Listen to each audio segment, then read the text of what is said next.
20 ঘৰ অসমীয়া মানুহ আছিল, 20 ঘৰ হিন্দু, 20 ঘৰ হিন্দু অসমীয়া মানুহ আছিল।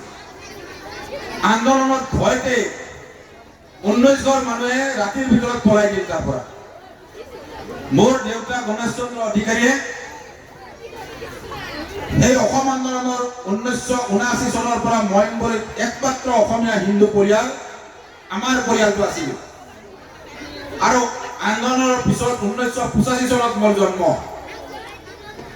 আৰু জন্ম হৈ আপোনালোকে অ আ পঢ়িছে, আপোনালোকৰ বিদ্যালয়ৰ শিক্ষকে ইয়াতে হয়তো অ আ হস্ৰই দীৰ্ঘই এইবোৰ পঢ়াইছিল।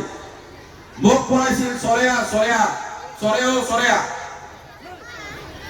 সেই মোৰ ধৰ্মীয় মুছলমান শিক্ষকে মোক মতালেব চাৰে শিকাইছিল আৰু চলেমান চাৰে শিকাইছিল। এম ই স্কুলত নিজ মইনবৰী এম ই মাদ্ৰাসাত পঢ়া ল'ৰা মই। নিজ মইনবৰী এম ই মাদ্ৰাসাৰ পৰা শিক্ষা লোৱা মই। গতিকে ধৰ্মীয় সংখ্যালঘু মুছলমান মানুহৰ ক'ত ক'ত ভুল কি আছে, ধৰ্মীয় সংখ্যালঘু মুছলমান মানে ক'ত ক'ত ভুল কৰি আছে, সেই কথা মই জন্মগতভাৱেই জানো, মোক আৰু জনাব নালাগে।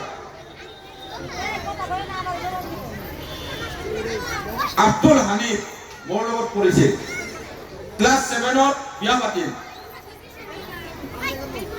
আৰু মই বিয়া পাতিলো 33 বছৰ বয়সত। মোৰ বাচ্চা এতিয়া 3.5 বছৰ।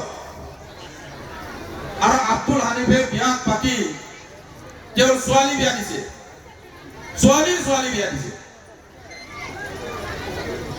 হানিফা বুলি কয় তাক। মইনবৰীত যাব এতিয়া, মইনবৰীৰ নদীৰ পাৰত তাৰ চাহ দোকান আছে। সি মোক দেখিলে মই নাতিনীক বিয়া দিলো আৰু তই এতিয়াহে বিয়া পাতিলি। বাস্তৱ সঁচা। আৰু মোৰ লগত পঢ়া সেই সময়ত যিবিলাক ছোৱালী আছিল, জৰিনা নাম আছিল, মৰ্জিনা নাম আছিল, আবিদা আছিল, সিহঁতে এতিয়া বিয়া পাতি পেলাই বিয়া হৈ তেওঁলোকৰ ছোৱালী বিয়া দিলে।